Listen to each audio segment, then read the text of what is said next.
दोस्तों नमस्कार। नजरिया चाहे चुनावी हो, चाहे इस देश की गवर्नेंस और दूसरी तरफ खड़े इस देश के विपक्षी राजनीतिक दल हो, यह मानकर चलिए कि यह आखिरी लड़ाई है। एक ऐसी लड़ाई जो चुनाव के जरिए लड़ी तो जाएगी, लेकिन इस चुनाव में जीत के लिए कौन कौन से रास्ते किस किस रूप में खुलेंगे, अभी उसमें भी वक्त है। और यह वक्त धीरे धीरे कहीं ज्यादा तीखा होता चला जाएगा। राजनीतिक तौर पर विपक्ष मान चुका है कि इस देश के भीतर में गवर्नेंस के तौर तरीके उनके खिलाफ हैं। यानी संविधान द्वारा जो चेक एंड बैलेंस की स्थिति थी वह इस देश में खत्म हो चली है, और इसका खुला ऐलान अब विपक्ष यह कहकर करने की स्थिति में आ चुका है कि अब तो लोकतंत्र बचाने की लड़ाई है। लेकिन दूसरी तरफ भ्रष्टाचार के खिलाफ सरकार अपने आप को तैनात करते हुए यह मानकर चलती है कि इस देश के भीतर में जो भी संस्थान काम कर रहा है वो दरअसल करप्शन को खत्म करने के लिए कर रहा है। यानी बिल्कुल 36 का आंकड़ा है। जिस लिहाज से समझे, एक का चेहरा एक तरफ, दूसरे का चेहरा दूसरी तरफ। इन दो नजरियों के बीच आज पहला रास्ता चुनाव की दिशा में जाता है, और दूसरा रास्ता इस देश के भीतर में जो मोटी लकीर विपक्ष और गवर्नेंस के बीच खिंच चुकी है उस दिशा में जाता है। आप इन दोनों लकीरों को आज एक साथ परख लीजिए, क्योंकि जिस लिहाज से अरविंद केजरीवाल को जेल में डालने के बाद विपक्ष एकजुट हुआ, और उसका नजारा खुले तौर पर कल रामलीला मैदान में नजर आने वाला है। और इसी नजरिए के साथ अपनी कही पुरानी बातों को, जिसमें सीधे तौर पर इस देश के ईडी और सीबीआई अधिकारी ही नहीं बल्कि तमाम वैसे अधिकारियों को चेताते हुए बताते हुए राहुल गांधी अब खुलकर यह कहने से कतरा नहीं रहे हैं, सत्ता में आए तो किसी को नहीं छोड़ेंगे। दरअसल यह मिजाज आपको बहुत पहले इस देश में उन राजनीतिक परिस्थितियों को आईने के तौर पर दिखा देगा जहां पर एक वक्त इस देश में जयप्रकाश नारायण ने इस देश की पुलिस और सेना तक से कहा था कि आप उस वक्त की जो प्रधानमंत्री हैं उनके आदेशों को मत मानिए, क्योंकि लोकतंत्र देश में खत्म हो चला है। कमोवेश ऐसी ही स्थिति नए तरीके से राहुल गांधी इस बात का जिक्र कर रहे हैं कि सत्ता में आए तो किसी को छोड़ेंगे नहीं। इस बात को कहने का जिक्र और कहने के बाद उसको दोबारा बताने का जिक्र करने की जरूरत क्या थी? क्या देश के भीतर अब ऐसे माहौल बन चुके हैं जहां पर चुनावी मुनादी के साथ साथ राजनीतिक परिस्थितियां विपक्ष को लगने लगी है कि अगर इस बार नहीं तो कभी नहीं? इन दो परिस्थितियों पर चले, हमें उससे पहले लगता है कि राहुल गांधी ने जिस बात का जिक्र किया और इसको जानते समझते हुए किया कि दरअसल इस बात का जिक्र तो उन्होंने 15 मार्च को किया था, जब इलेक्ट्रोल बॉन्ड का जिक्र हो रहा था। उस वक्त ही उन्होंने चेताया था इस देश के भीतर में किस तरीके से सरकार नेशनल लेवल पे वसूली कर रही है और उसमें कैसे अधिकारी संलग्न है और उन्हें छोड़ा नहीं जाएगा। दरअसल उनकी बात पहले सुन लीजिए, तब इन दो लकीरों को पकड़ने की कोशिश की जाएगी जिसका जिक्र इस दौर में बड़ा हो चला है कि यह आखिरी लड़ाई क्यों है। अगर ये इंस्टीट्यूशंस अपना काम करते, अगर सीबीआई अपना काम करती, ईडी अपना काम करती, तो ये नहीं होता। तो उनको ये भी सोचना चाहिए, ये जो सब कर रहे हैं, कि किसी ना किसी दिन बीजेपी की सरकार बदलेगी और फिर कार्रवाई होगी, और ऐसी कार्रवाई होगी कि मैं गारंटी कर रहा हूं ये फिर से कभी नहीं होगा। तो उनको भी सोचना चाहिए। राहुल गांधी ने इस बात का सबसे पहले जिक्र 15 मार्च को किया था, और कल उसे दोबारा कहने की जरूरत क्यों पड़ गई? और अगर दोबारा कहा गया तो क्या वाकई इस देश के भीतर में जो नौकरशाह हैं वो संभल जाएं, या राजनीतिक तौर पर विपक्ष ये मानकर चल रहा है, कांग्रेस ये मानकर चल रही है कि राजनीतिक तौर पर मौजूदा मोदी सरकार बेहद कमजोर जगह पर खड़ी है, उसकी अपनी राजनीतिक जमीन हिली हुई है, इसीलिए सबसे ज्यादा राजनीतिक दलों का साथ है, और जो भी कहीं पर भी उन्हें चुनाव जिता सकता हो, चाहे एक सीट के आश्रय क्यों नहीं, उसको साथ ले लीजिए और इस दौर में करप्शन बिल्कुल मत देखिए। क्योंकि एक एक बात का जिक्र अगर आपके सामने उभर कर आएगा तो सबसे पहले यह सवाल होगा, दिल्ली की शराब नीति राजस्व का नुकसान कितना हुआ। अगर सरकार के आंकड़ों को ही समझें तो 1,000 करोड़ से ज्यादा का आंकड़ा वो बनेगा ही नहीं।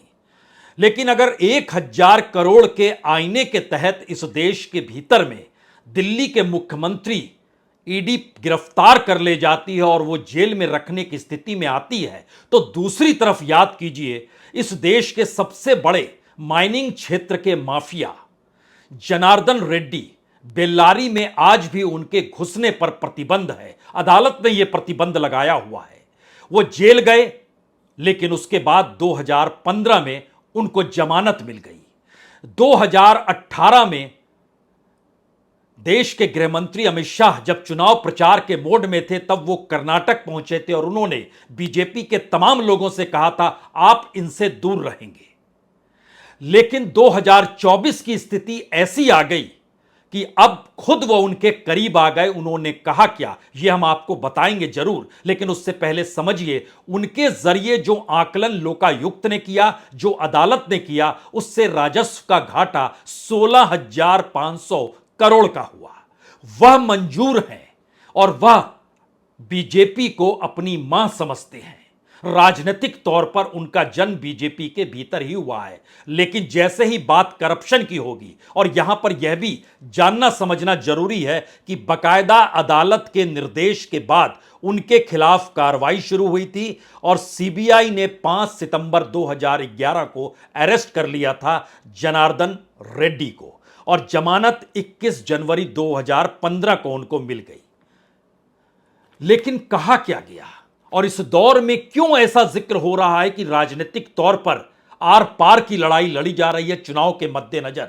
बड़ा महत्वपूर्ण है। 2018 में अमित शाह ने कहा था कि बीजेपी का उनसे कुछ भी लेना देना नहीं है, और 2024 में जनार्दन रेड्डी जब सामने आते हैं तो वो कहते हैं अमित शाह ने मुझसे कहा कि मेरे बाहर से समर्थन देने का कोई सवाल ही पैदा नहीं होता है। उन्होंने मुझे याद दिलाया कि मेरा राजनीतिक जन्म बीजेपी में हुआ है और उन्होंने मुझे पार्टी में लौटने को कहा। बीजेपी मेरी मां की तरह है और मैं वापस लौट रहा हूं। आप सोच रहे होंगे एक मामला, जी नहीं, हमें लगता है आज पूरी फहरिस्त चुनाव के इर्द गिर्द जिस तरीके से खड़ी है उसको आपको जरूर जानना चाहिए, क्योंकि याद कीजिए 2013-14 में 2G का जिक्र होता था, जीजाजी का जिक्र होता था। रॉबर्ट वड्रा के खिलाफ सरकार ने कोई कार्रवाई क्यों नहीं की? जिन जमीनों का जिक्र था, चाहे वो हरियाणा में हो या राजस्थान में हो, दोनों जगहों पर बीजेपी की सरकार रही है और अभी भी दोनों जगहों पर बीजेपी की सरकार है। जब से ये पूरा केस निकला है, बावजूद इसके कोई मामला उनके खिलाफ बना क्यों नहीं? वो बाहर क्यों हैं? लालू यादव वो जेल में क्यों नहीं है? क्या इस दौर में कोई दूसरी राजनीतिक परिस्थिति बीजेपी के सामने है, या वो मान चुकी है कि बिहार के भीतर मुस्लिम और यादव अगर मिल जाए तो 32% और उसके बाद दलित और बैकवर्ड मिल जाए तो फिर बीजेपी की स्थिति नाजुक? तो राजनीतिक मुद्दा बनाए रखिए। यानी इस दौर की गवर्नेंस ने तमाम एजेंसियों को सिखला दिया, नौकरशाहों को बता दिया आरोपी हर कोई रहेगा, दोषी कोई नहीं होगा। राजनीतिक तौर पर आरोपी के जरिए राजनीति साधी जा सकती है, दोषी करार देंगे तो उसके बाद कोई लाभ मिलेगा नहीं। और इसी फहरिस्त में हेमंत सोरेन, क्या कोई बता सकता है? और इस दौर में ईडी ने जानने की कोशिश की, सीबीआई ने जानने की कोशिश की, वो कौन सी जमीन है? उस जमीन को सामने लाने की कोशिश की गई जिस जमीन के टुकड़े पर कब्जा करते हुए हेमंत सोरेन को बताया गया, जो फाइलों में दर्ज है। वो बार बार कहते रहे जमीन का टुकड़ा तो दिखाइए, और यही स्थिति तेजस्वी यादव की रही। वो बोलते रहे वो कौन सा मॉल है, किस जगह पर है, दिल्ली में, गुड़गांव में, फरीदाबाद में, नोएडा में, कहां पर है, अब बताइए। तो कोई नहीं बता पाया और लगातार वो आरोपी बने हुए हैं। केजरीवाल भी लगातार कह रहे हैं कि मनी ट्रेल आपको बताना चाहिए, लेकिन कोई बताने की स्थिति में नहीं है। इसी कड़ी में ध्यान दीजिए तो झारखंड के सबसे करप्ट मुख्यमंत्री के तौर पर निर्दलीय एमएलए बने थे मधु कोड़ा, और उस दौर में बकायदा बीजेपी का राजनीतिक मिशन था कि इसके जरिए झारखंड में अब कब्जा किया जा सकता है। और जब इस मुद्दे को उन्होंने उठाया तो 2024 आते आते उनकी पत्नी गीता कोड़ा बीजेपी में शामिल हो गई, और उसके बाद बीजेपी को संभाले हुए जो प्रदेश अध्यक्ष उन्होंने कहा बहुत लाभ होगा राजनीतिक तौर पर। करप्शन एक झटके में गायब है। दुर्गा सोरेन, सोरेन परिवार को लेकर कैसी कैसी कसीदे गढ़ी गई। हेमंत सोरेन के बड़े भाई दुर्गा सोरेन, उनकी पत्नी को भी बीजेपी में ले लिया गया। धनबाद से जिस शख्स को टिकट दिया गया है, आप कल्पना कर सकते हैं कि झारखंड हाईकोर्ट ने 2016 में जो एमएलए हैं बीजेपी के, उनको सांसदी का टिकट दिया गया है। नाम है ढूलू महतो। बकायदा झारखंड हाईकोर्ट ने 2016 में कहा इनके ऊपर केस चलाइए, यह एक से एक आपराधिक कार्य कर रहे हैं, इनके पास अथाह संपत्ति है, इसकी जांच करिए। इनकम टैक्स डिपार्टमेंट को कहा, ईडी को कहा। 8 साल बीत गए और उसके बाद सांसदी की टिकट ढूलू महतो को थमा दी गई। राजनीतिक तौर पर यह कितनी आर पार की लड़ाई हो सकती है कि हर कोई चलेगा। और इसी प्रक्रिया के भीतर जब आप और सोचेंगे तो आपके जहन में नाम एक प्रफुल्ल पटेल का आना चाहिए। प्रफुल्ल पटेल 2017 में सुप्रीम कोर्ट के कहने के बाद कि इन्होंने कितना राजस्व का घोटाला किया, सरकार ने बकायदा उस दौर में सुप्रीम कोर्ट का दरवाजा खटखटाया था कि एयर इंडिया और इंडियन एयरलाइंस का मर्जर और उसके जरिए प्राइवेट के जेट चलाने वाले एक शख्स को लाभालाभ खुद बकायदा एविएशन मिनिस्टर के तौर पर प्रफुल्ल पटेल ने इस देश के सरकारी खजाने को चूना लगाया है। हजारों करोड़ का आकलन उस वक्त हुआ, लेकिन जैसे ही वो बीजेपी के साथ गए वैसे ही राज्यसभा उन्हें दी गई और अब सीबीआई ने क्लोजर रिपोर्ट दे डाली। इस प्रक्रिया के भीतर बहुत नाम लिए जा सकते हैं। अशोक चौहान का नाम लिया जा सकता है। आदर्श घोटाले का जिक्र तो 2013-14 में प्रधानमंत्री मोदी खूब करते थे, 2019 में भी करते थे।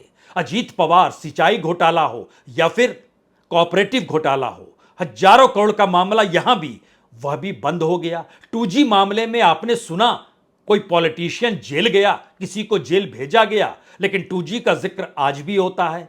इस देश के भीतर में जो कोल ब्लॉक बांटे गए उसमें आपने सुना किसी पॉलिटिशियन को जेल जाते हुए, या फिर सब कुछ खेल परसेप्शन का था। राजनीतिक तौर पर यह वाकई आर पार की लड़ाई है और कांग्रेस अब बहुत एग्रेसिव तरीके से इस बात को समझ गई है। इसीलिए अब वह इस देश को समझाने के लिए उस वॉशिंग मशीन को लेकर बैठ जाती है प्रेस कॉन्फ्रेंस में, बताने के लिए कि देखिए क्या स्थिति हो गई है इस देश में सत्ताधारी दल की और मोदी सरकार की। आज वो बहुचर्चित वॉशिंग मशीन आपके सामने है। हमारे कपड़ों पर कभी सब्जी के, चाय के दाग लग जाते हैं। चाय बोलते ही थोड़ा डर भी लगता है, लेकिन चलिए। तो कई बार महंगे से महंगा वॉशिंग पाउडर भी उस दाग को नहीं छुड़वा पाता। लेकिन अब मार्केट में एक ऐसी वॉशिंग मशीन आ गई है और एक ऐसा वॉशिंग पाउडर आ गया है। यह है उस वॉशिंग पाउडर का नाम, मोदी वॉशिंग पाउडर। जिद्दी से जिद्दी दाग हो, चाय का दाग हो, सब्जी का दाग हो, किसी भ्रष्टाचार का, रेल घोटाले का, खेल घोटाले का, निर्माण घोटाले का, सिंचाई घोटाले का, कोयले घोटाले का, चिटफंड का, कोई दाग हो, ये मोदी वॉशिंग पाउडर और ये बीजेपी की वॉशिंग मशीन, ये आपके सामने लाना आवश्यक था। देश जानना चाहता था, सब जानना चाहते हैं साहब ये कौन सी वॉशिंग मशीन आ गई मार्केट में। और इसकी कीमत मैं आपको बताता हूं, घबराइएगा मत सुनकर। 8,552 करोड़ की ये वॉशिंग मशीन है। ये इलेक्टोरल बॉन्ड से जो पैसा आया था, 8,552 करोड़ की वॉशिंग मशीन जिद्दी से जिद्दी दाग छुड़वाएगी। आप भी खरीद लीजिए। दरअसल इस देश की स्थिति हंसने हंसाने वाली बिल्कुल नहीं है। इस देश की परिस्थितियों में राजनीति सबसे अहम भूमिका निभाती है और उस राजनीति को साधने के लिए चुनाव होते हैं और चुनाव लोकतंत्र के प्रतीक के तौर पर होते हैं। लेकिन लोकतंत्र के जो तमाम स्तंभ हैं, अगर वो ढहते चले जा रहे हैं तो क्या इस बार चुनाव के जरिए जो लड़ाई लड़ी जा रही है वह इसीलिए कहीं आखिरी लड़ाई तो नहीं? क्योंकि इसके बाद की परिस्थितियां कौन संभालेगा, कैसे संभलेंगी, शायद यह एक बड़ा सवाल इस देश के सामने है। क्योंकि जिस ईडी का जिक्र इस दौर में हो चला और खास तौर से दिल्ली के मुख्यमंत्री की गिरफ्तारी के बाद, अब कल जब रैली होनी है तो उसमें दिल्ली के रामलीला मैदान में तमाम विपक्ष के नेताओं की मौजूदगी होगी। लेकिन उसके भीतर से जो निकलेगा वह तो कल निकलेगा। लेकिन सच क्या है? सच यह है कि ईडी ने मार्च 2023 तक की, अगर ईडी की वेबसाइट पर जाइएगा तो आंकड़े नजर आते हैं कि उसने कितने केस दर्ज किए। वो केस है 5,906 केस उसने दर्ज किए। और बार बार पूछा जाता है कि ईडी की सफलता का रेट क्या है, और ईडी अक्सर कह देती है 90%। कोई समझ नहीं पाता है कि 90% का मतलब क्या होता है। उसकी टेक्निकलिटीज में जाइएगा तो पता चलेगा 5,906 केस में से ईडी ने सिर्फ 25 केस पर ही निपटारा किया है, यानी 25 केस यानी 0.42%। और इस 25 केस में से अगर 23 केस में सजा दिलाई तो फिर उसके हिसाब से 90%। लेकिन इस देश में तमाम केस जो खास तौर से इस दौर में अरेस्ट किए जा रहे हैं, छापे मारे जा रहे हैं, प्रोसिक्यूट किया जा रहा है, रिमांड पे लिया जा रहा है, ये सारे सवाल आपके जहन में आ सकते हैं। तो क्या वाकई ये आर पार की लड़ाई में नौकरशाही सरकार के साथ अगर है तो विपक्ष को अब चेताने की जरूरत इसीलिए आन पड़ी है, और राहुल गांधी इसीलिए कह रहे हैं। मसला इतना बड़ा नहीं है, क्योंकि जिक्र हम आपसे 15 मार्च का कर रहे थे जब राहुल गांधी ने इस प्रेस कॉन्फ्रेंस में चेताया था, लेकिन सवाल उसके आगे का था। उन्होंने बाकायदा इस बात का जिक्र किया था कि इस देश के भीतर में नेशनल लेवल पे कैसे कोई केंद्र सरकार लोगों से एक्सटॉर्शन कर रही है, और जिस तरीके से सीबीआई और ईडी को उसमें शरीक कर दिया गया है। हमें लगता है एक चीज जरा और समझ लीजिए, यह बड़ी महत्वपूर्ण चीज है, क्योंकि सुप्रीम कोर्ट में जब इलेक्टोरल बॉन्ड का मामला गया और सुप्रीम कोर्ट ने 2 नवंबर को कहा कि हम इस पे फैसला सुनाएंगे, रुक जाइए।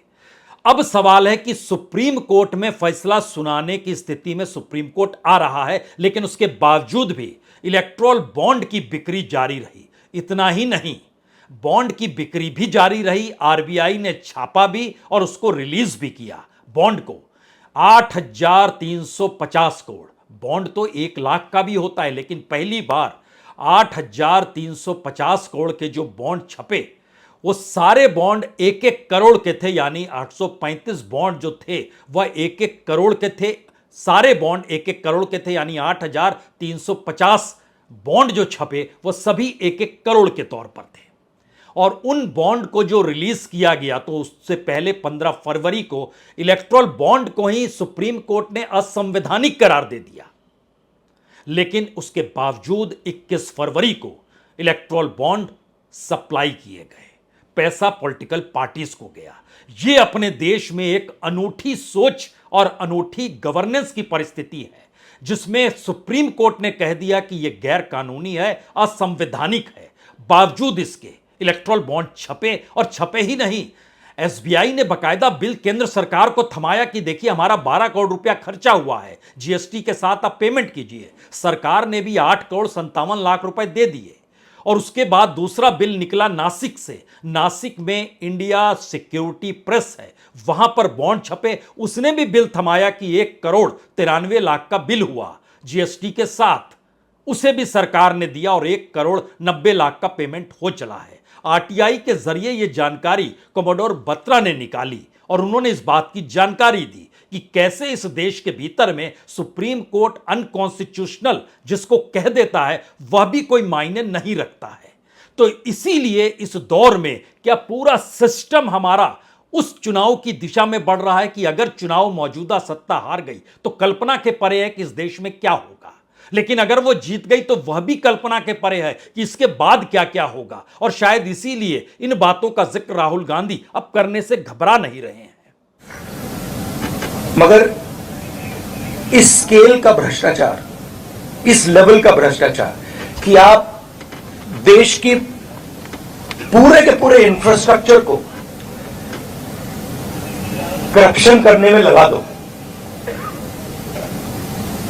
सीबीआई को, ईडी को, इनकम टैक्स डिपार्टमेंट को, इन्वेस्टिगेटिव सारी के सारी का रोल आप करप्शन बना दो। और आइडिया किसका है? आइडिया प्रधानमंत्री का है। प्रधानमंत्री ने स्वयं कहा कि इलेक्टोरल बॉन्ड्स से पॉलिटिकल फाइनेंस साफ होगा। तो मतलब ये इससे बड़ा भ्रष्टाचार तो हो ही नहीं सकता।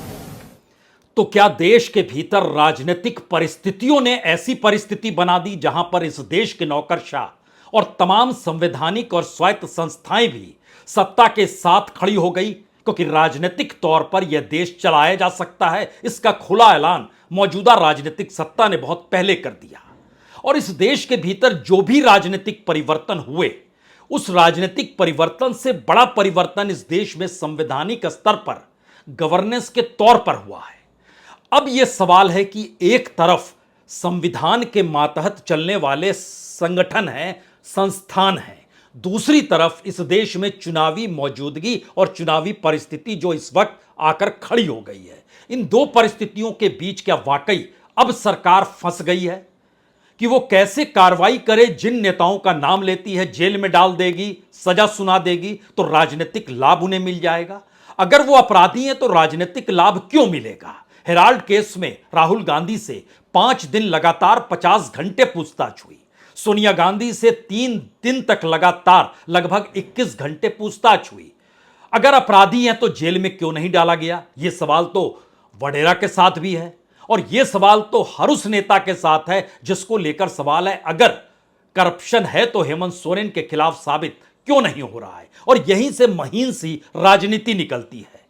अगर इस दौर में बीजेपी चुनाव हार जाती है तो राजनीतिक तौर पर आज की तारीख में बीजेपी और उसके अपने संघ यानी राष्ट्रीय स्वयंसेवक संघ की मौजूदगी इस देश के भीतर खतरे में पड़ जाएगी, क्योंकि पहली बार सरकार और सरकार चलाने के रास्ते ही इस देश में बीजेपी चल रही है, आरएसएस चल रही है।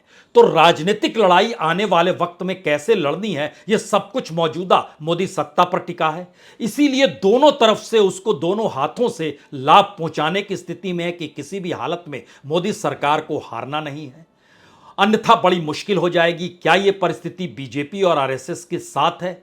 इनके भीतर क्या चल रहा है ये फिर कभी जिक्र करेंगे, लेकिन आज सवाल यह है सबसे बड़ा कि क्या वाकई राजनीतिक तौर पर हेमंत सोरेन को लेकर बीजेपी को लगता है कि जहां पर आदिवासी लगभग 26.5%, वहां पर मुस्लिम तकरीबन 14.5% और उसके अलावे यादव है, ओबीसी के दूसरी जातियां हैं, दलित है, ये सब मिल जाएंगे तो झारखंड में भी सुपड़ा साफ तो नहीं होगा? जैसे मुस्लिम और यादव के साथ साथ दलित बैकवर्ड का वोट बिहार के भीतर है, यही सवाल दिल्ली के भीतर और पंजाब के भीतर होगा अरविंद केजरीवाल को लेकर, और यही सवाल कमोवेश महाराष्ट्र के भीतर भी है।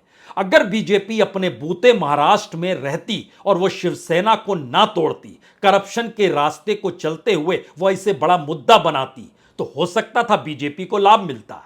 लेकिन उसने शिवसेना तोड़ी, एनसीपी तोड़ी, सारे करप्ट लोगों को साथ लिया, समझ ही नहीं आया कि किस रास्ते चलना है। और होते होते राजनीतिक परिस्थितियों में अब एक ऐसी सिचुएशन इस देश के भीतर आ गई है कि कोई रिस्क लेने को तैयार नहीं है। यानी एक भी सीट कहीं से मिल जाए तो उस बंदे को साथ ले लेना है। राजनीतिक तौर पर एक भी सीट गंवा रहे हैं तो उसको गंवाने नहीं देना है। सामने वाले को हो तो गिरफ्तारी भी होगी, जेल भी जाएगा। तो क्या राजनीतिक परिस्थितियां इससे पहले कभी ऐसी थी? हमें लगता है इसका असल परीक्षण कल से शुरू होगा इस देश के भीतर में, क्योंकि एक तरफ पूरा विपक्ष जुटेगा दिल्ली के रामलीला मैदान में और दूसरी तरफ प्रधानमंत्री मोदी मेरठ पहुंचेंगे चुनावी मुनादी प्रचार के जरिए करने के लिए।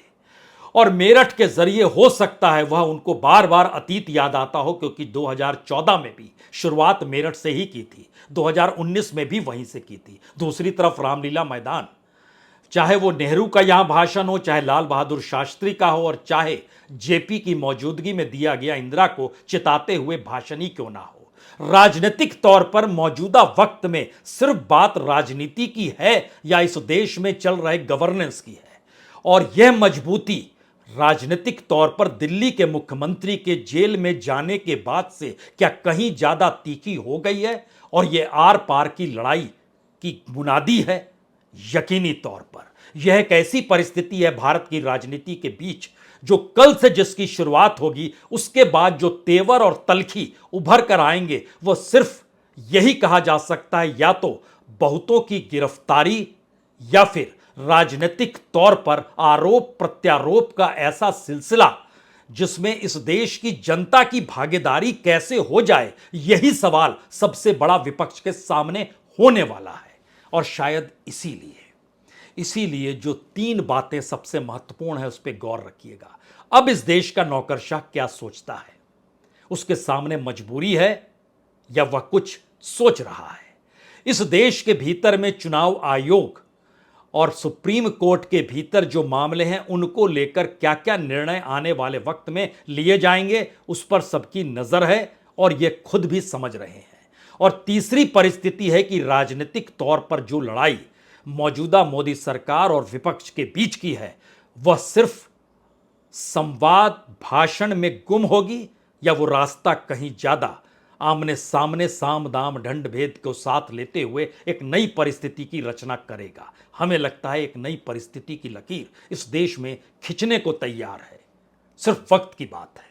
बहुत बहुत शुक्रिया, बहुत बहुत शुक्रिया।